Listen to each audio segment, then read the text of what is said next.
Good morning, everyone. Welcome to Sales Sidekicks, episode number one. This will be a video series where we'll be bringing along SDRs, SDR managers, and AEs from the world of tech sales. My name is Mehek, and I'm one of the co-founders here at Sales Sidekicks. Each of the episodes will be diving into the journeys and insights of successful SDRs, SDR managers, and AEs. And we'll share with you what they have to share in terms of what makes them successful in their role. Today, we're joined by Kirti Raja.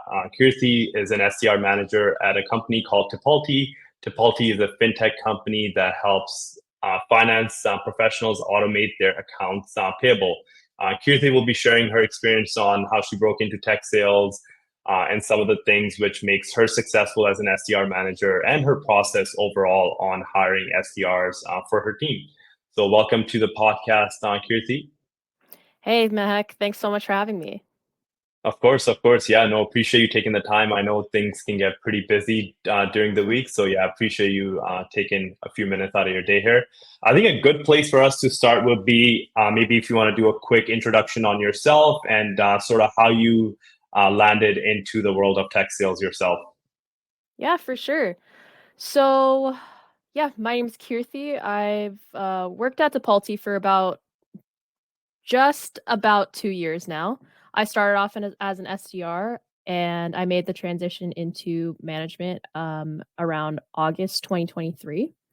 Okay. So, in terms of how I got into tech sales, I actually worked at a startup in marketing when I was in university, and I worked there for about 2 years, which was my first kind of exposure into the tech world. While I was working there, I also worked at Vans, which is the shoe store, as a sales rep. Yeah. So that was my first exposure into sales and selling in general. So after 2 years, I left the startup, but I also really knew I knew that I really didn't want to work in marketing anymore. But I really enjoyed what I did at Vans.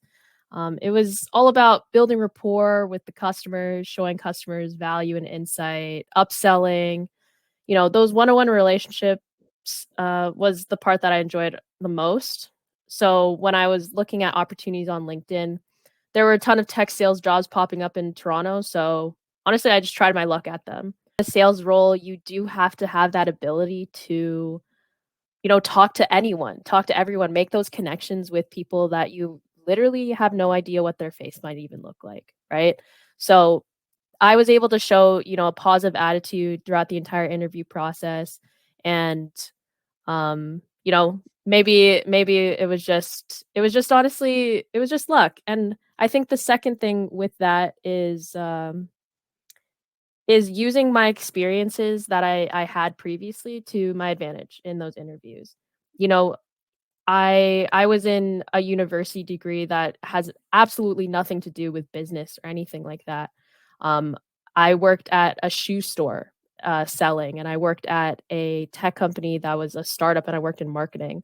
All of those experiences, I was able to use them to my advantage and pick out specific experiences that I had from those previous roles and see how they translated into the sales role, and was able to prove myself as an asset despite my previous experiences.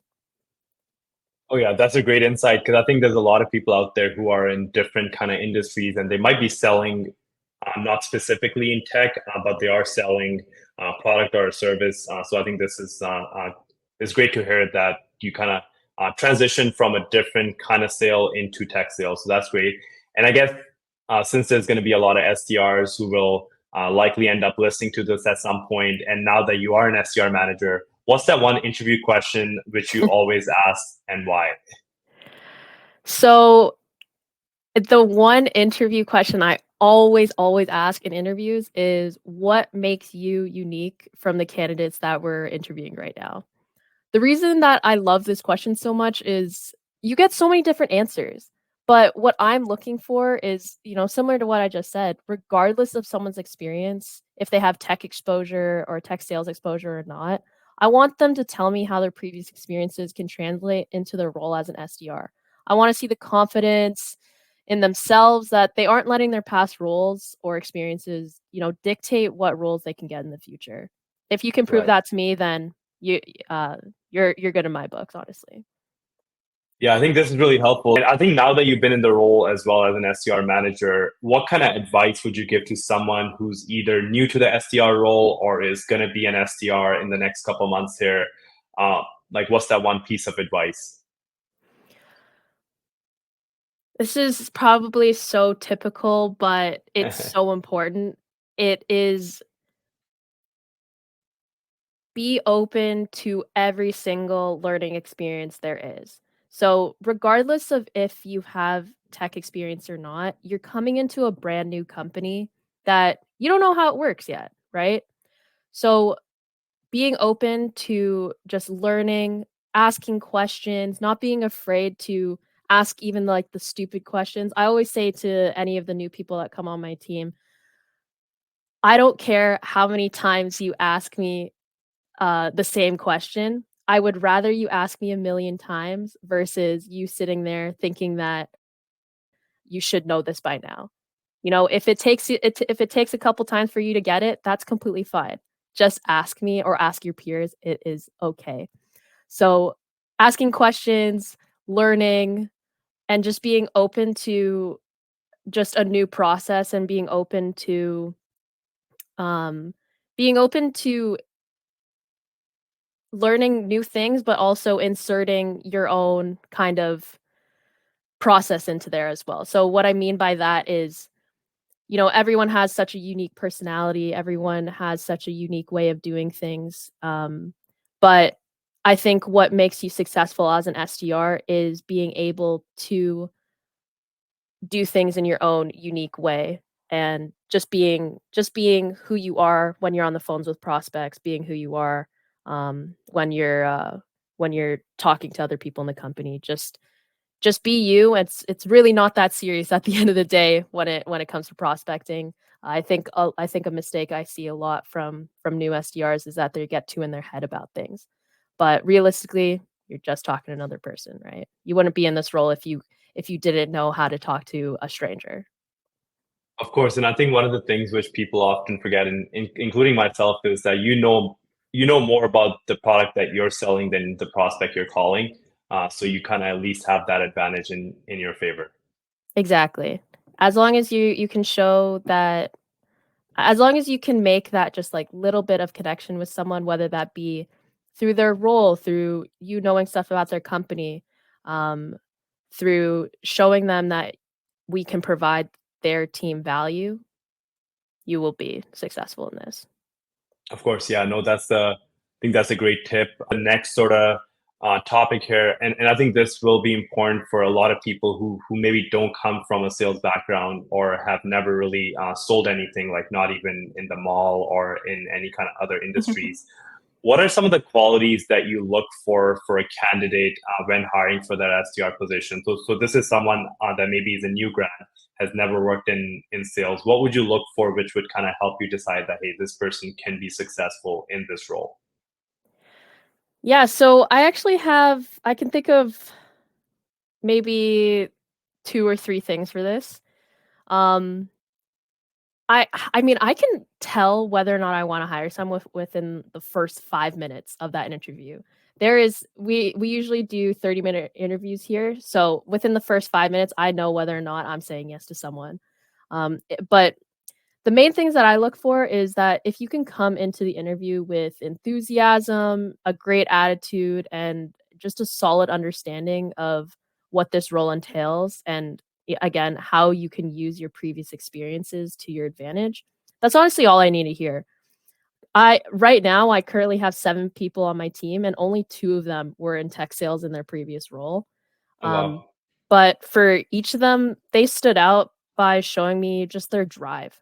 Just drive to be in tech, drive to succeed and exceed, drive to learn the ins and outs of this role, and honestly, a drive to make a change in their life for the better. So I think having I like to ask my SDRs this question, you know, what motivates you to keep going this role? Because anyone that's an SDR in sales right now, everyone knows that this is a massive grind. So if you have a specific motivation, such as, a drive to make some sort of change in your life, whatever that may be, I think that is the greatest motivation you can have to just keep going and keep wanting to do well and, make some money.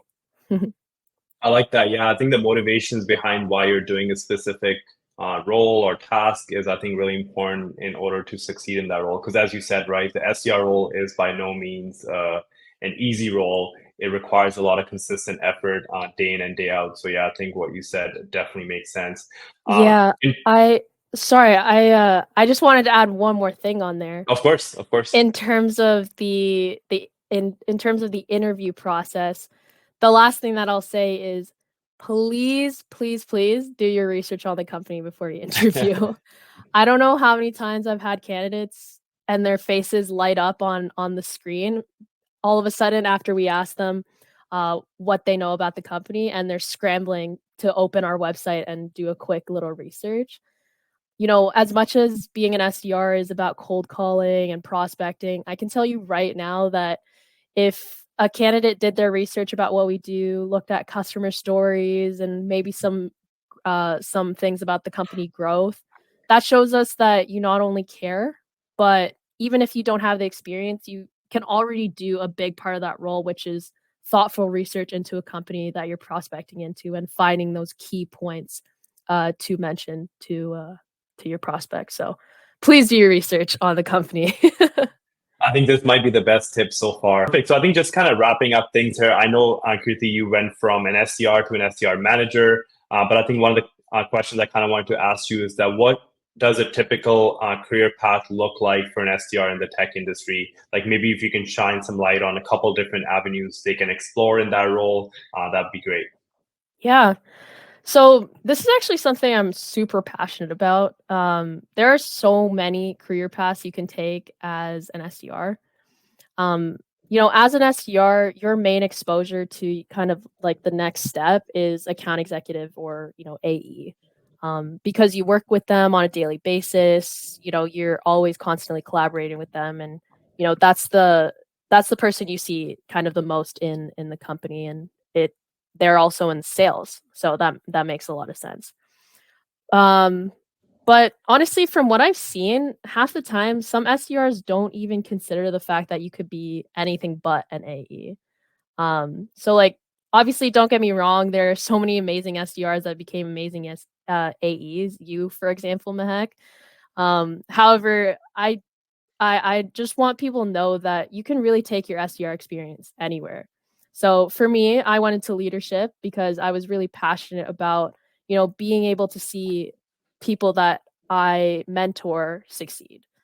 But I know so many other people that went into marketing, solutions consulting, customer success, sales operations, talent acquisition, partnerships.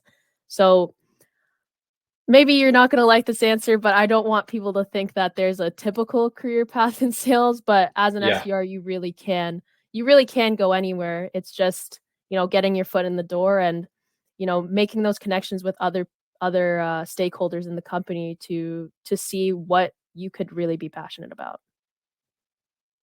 Yeah, definitely. I think this is great. And I think we've kind of seen this at Tipalti as well. There's a lot of people who went from SDR into different avenues. Yeah, no, I think this has been a great conversation. I really want to take the time to thank you again for joining me this morning. I guess one last thing, where can people find you on the World Wide Web, I guess? Is it LinkedIn? Is it Twitter? What's a good place if someone does want to reach out to you, like maybe you're hiring for an SDR 2 months from now? Where can people find you? Yeah, you can definitely send me a connection request on LinkedIn. Feel free to add a little message on there. Show me what you're all about and why you want to chat. Very open to talking to anyone about how they would like to go into the SDR role, and if they even want to go into SDR management. Happy to tell them what I did to kind of make me stand out in that process and what I did as an SDR to get me prepared for that role as well. Awesome. Thanks, Kirti, for taking the time. And we'll be releasing this episode at some point next week. And yeah, I'll also tag Kirti in on LinkedIn so you can add her directly there. And yeah, looking forward to sharing the first episode, and then we'll have a couple more in line. And yeah, have a great weekend, everybody, and we'll chat soon.